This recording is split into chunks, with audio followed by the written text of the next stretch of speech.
All right, let me bring on my dear friend, Dr. Kent Hovind. For 15 years, Dr. Hovind taught high school. He taught math and science.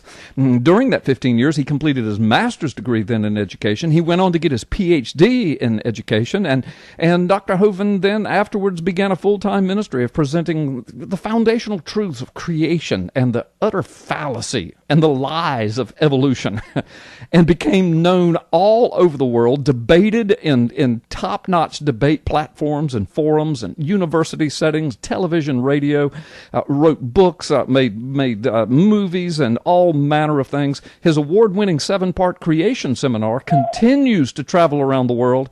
It's been translated into 32 languages. I'm telling you, find clips of it all over YouTube and hundreds of thousands of comments under those clips over the years of people all over the world who've either been saved or deeply discipled in the Word because of Dr. Hovind's ministry. I've known Dr. Kent Hovind since he moved to Northwest Florida area about 25 years ago. His sons, Eric and Kent Jr., when they were just kids when Dr. Hovind and I met, but now they're grown men with families of their own, and they're dear friends of mine. And Eric has been on this show, Freedom Friday, several times.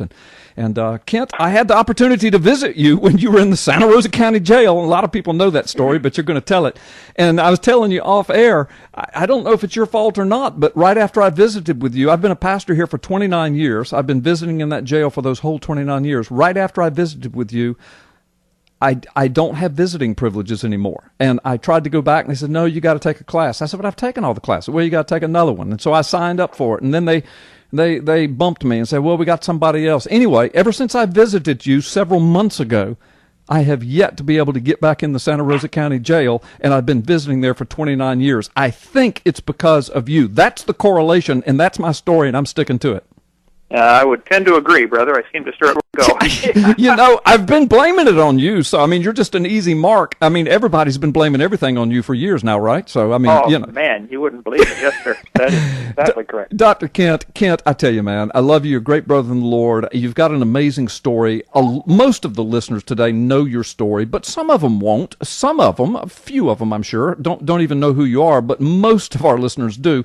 But for the sake of those who don't really know the story or the details of it, or don't know the very latest, how about giving us a quick synopsis from beginning to end? And you'll have to be quick with it, of course. You know how radio works. But just kind of give us a synopsis of what happened to your ministry, why you went to prison, what they tried to do, why you were back here. They brought more charges against you, and now you're free. How did all of that happen? Well, as you mentioned, I taught high school science and math 15 years, moved to Pensacola January 1989, and started a ministry called Creation Science Evangelism, where I traveled and preached on the subject of creation, evolution, and dinosaurs. Yep. I traveled all over the world, spoke at your church, had a wonderful time, and I just presented the scientific evidence that supports the Bible as being exactly correct as written. Mm-hmm. Earth was created by God, it was destroyed by a flood, and the Earth is not millions of years old. Anyway, I must have angered somebody because my wife and I both got arrested in 2006, the summer of 2006, for structuring. Yeah. Explain to people what structuring is. I had no clue what it was. If you take your money out of the bank in amounts less than $10,000, yeah, they can arrest you for structuring. Yeah. But that's what we did. About every 2 weeks, my wife would go get money out just to have cash on hand. We had all kinds of projects here, remodeling some old houses we bought, and college students would come work for us whenever they could. And so we'd hand them $3,000 here, go buy shingles for this house and go buy plywood and, whatever, rather than deal with credit cards. Okay. Right. 2002, we stopped doing that and got credit cards and thought, oh, okay, everything's done, we're fine.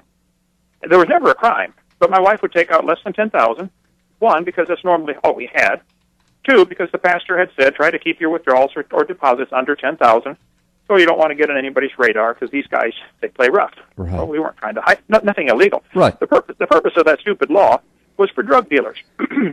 I've never taken drugs, I've never tasted alcohol. Right. 52.5, okay? Anyway, so we got arrested for structuring. Our attorneys both said, after the government gave their spiel on how evil this crime was of taking your money out of the bank, then my attorney said, look, there is no crime here. Everybody can see that. Don't even give a defense. Yeah. Because the law says it has to be over $10,000 in two withdrawals in 1 day. Right. Well, we had one withdrawal. Yeah, I can remember when talking about that when your attorney told you you don't have to go to the stands, you don't have to say anything because there's no crime here, there's nothing to be seen. I remember that. Go ahead. Well, it's supposed to be two withdrawals in 1 day that are under $10,000, but the total goes over $10,000. Okay, we never did that. It was one withdrawal every 2 weeks. Right. Anyway, after trial, we did not even give a defense. The judge changed the jury instructions to say, if you find the Hovinds took out less than $10,000, rather than more than, you must find them guilty. We have attorneys, objection, nope, overruled. And we were found guilty. My wife went to prison for a year and a day. I was given 10 years. Yeah. I served almost 9. I got out 3 weeks ago yesterday. I've been transferred 30 times. I was just about to get out last summer when they brought a new charge of mail fraud. Yeah, and that's why you were back in Santa Rosa County Jail, because you were in federal court in Pensacola, and that's when I was able to see you there. And so that's why you were here for months. I was there almost a year in the county jail, which is the pits compared to the federal prison. Oh, yeah, I know. Anyway, and so then the day of the trial, they dropped all the charges. Yeah. Anyway, so I'm home. I have a YouTube channel now that's just going viral. The atheists really hate me, brother. It's Kent Hovind Official. Yeah. Hovind. It's a Norwegian name. And it's amazing. Anyway, so God's been really good. I can see why so much of the Bible is written from prison or captivity. Yeah, and you and I had some good conversation about some deep theological truths that you've discovered and grown in prison. Go ahead. Well, yeah, it's amazing. I was able to write 37 books. We're getting those up now on a free Hovind.com website. Right. That somebody put up for me, and yeah, it's been amazing. I don't want to do it again. No. It's been amazing. I hear you. Well, what's your legal standing now? I mean, can anything be brought back? Can it come back up, or is it completely gone, or what's the deal? Well, I still have a monitor on my leg. I got to stay within 150 feet of the box on the back porch for another week, and then I have 3 years probation. Okay. While I was in jail, the IRS held a trial with me not even being there, and found me guilty and said I owe them another $3 million. Right. I said, I wasn't even there, guys. What do you mean? How can you hold a trial and I'm not even there? Anyway, that's the way they do things. So what can happen now? Congress can do an investigation on this whole thing, which they should, and Congress can hold a trial and overthrow everything. Congress could also throw out that stupid structuring law and make it retroactive. Mm-hmm. That would eliminate my case. There's 4 or 5 different things that can still be done to right this incredible wrong. Mm-hmm. Other option is just forget it and go on, and basically that's all I can do. But there's a lot of legal guys that are really upset about what happened, and they're working on different things to say, look, this isn't right. This has to be fixed. This is America, for heaven's sake. Right. Well, that was my question: is if there were legal guys, as you said, that are familiar and still caring very much and are involved. So apparently there are, right? Yes.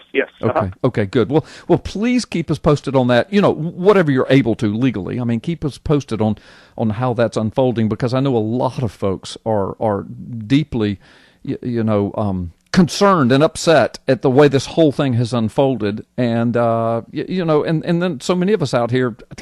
There's very little we can do legally about it, but there are people who can do something. So please keep us posted. Well, I will, brother, and thank you for the great work you're doing.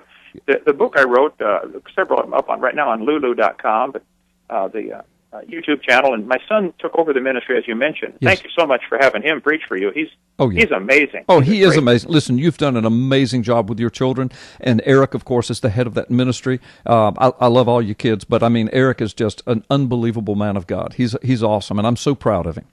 He really is. Amen. Yeah. Hey, listen, we do have to take a time out.